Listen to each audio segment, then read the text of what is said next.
Hello everyone, welcome to easy math for you. आज हम देखेंगे question number 5 of exercise 8.1 chapter 8 introduction to trigonometry. ठीक है, इसमें ये क्वेश्चन है given sec theta equals 13 divide by 12, calculate all other trigonometric ratios. So solve करते हैं इसको। हमें पहले पता होना चाहिए कि ट्रिग्नोमेट्रिक रेशियोज कौन कौन से हैं। तो ये है sine theta, then cos theta, and then tan theta, cosec theta, sec theta and cot theta। यहाँ पर साइन थीटा होता है परपेंडिकुलर अपॉन हाइपोटेनियस। ये मैं किसके रिस्पेक्ट में बोलती हूँ? एक ट्राइंगल लेते हैं हम, राइट एंगल ट्राइंगल, राइट। मैं यहाँ पर राइट एंगल ट्राइंगल ABC लेती हूँ और ये मेरा एंगल थीटा।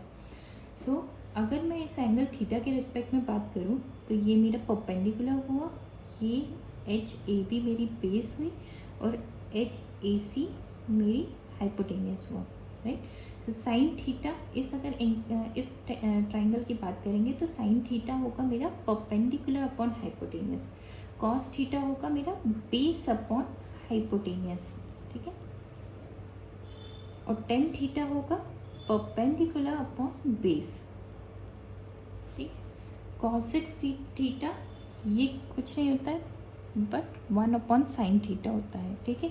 सो इसको हम कैसे क्या बोल सकते हैं? 1 upon PT perpendicular upon hypotenuse, जो होगा hypotenuse upon perpendicular.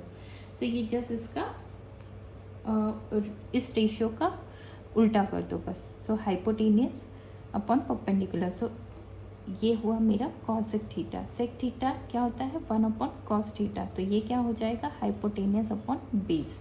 Cot theta क्या होता है? 1 अपॉन टेन थीटा, तो इसकी वैल्यू क्या हो जाएगी? Base upon perpendicular, right. So अब क्वेश्चन में वापस जाते हैं। क्या वैल्यू दी हुई है? Sec theta is 13/12। सो ये वैल्यू हमें दी हुई है, राइट, 13/12 ये दिया हुआ है। बाकी रेशियोज, ट्रिग्नोमेट्रिक रेशियोज हमें फाइंड आउट करना है। सो इससे हमें ये तो पता चल गया कि हाइपोटेनियस 13 है, ठीक है, परपेंडिकुलर बेस हमारा 12 है, बट हमें परपेंडिकुलर नहीं पता है, तो परपेंडिकुलर हमें निकालना पड़ेगा।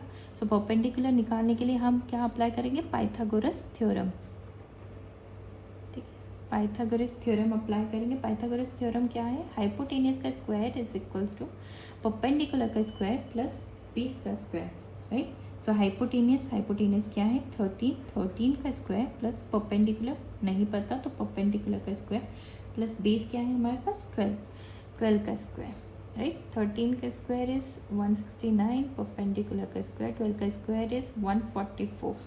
सो परपेंडिकुलर का स्क्वायर निकालना है तो ये इक्वल्स टू के यहाँ जाकर माइनस में होगा 144 एंड परपेंडिकुलर का स्क्वायर यहाँ पर होगा, ये वैल्यू होगी 25 एंड दिस इज परपेंडिकुलर का।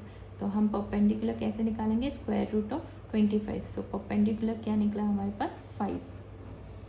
तो यहाँ पर मैं 5 पुट करती हूँ ना। अब हमारे पास ट्राइंगल की तीनों साइड्स की वैल्यू है। सो अब हम डायरेक्टली ट्रिग्नोमेट्रिक रेशियोज निकाल सकते हैं। We have formula with us, ठीक है। साइन थीटा क्या है? Perpendicular upon hypotenuse. परपेंडिकुलर क्या है यहाँ पर?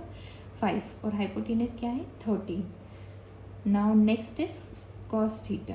कॉस थीटा क्या है हमारा? Base upon hypotenuse. So base की वैल्यू इज 12 एंड हाइपोटेनियस की वैल्यू इज 13। सो इसकी वैल्यू भी निकल गई। टेन थीटा क्या है? परपेंडिकुलर अपॉन बेस, तो परपेंडिकुलर इज 5 एंड बेस की वैल्यू हुई 12। सो ये भी टेन थीटा भी निकल गया। नाउ कॉसेक क्या चेक किया था हमने? हाइपोटेनियस अपॉन परपेंडिकुलर, तो hypotenuse is 13 and perpendicular is 5, so 13/5 होगा, right. And then sec theta तो ऑलरेडी गिवन था क्वेश्चन में। Cot theta is base upon perpendicular.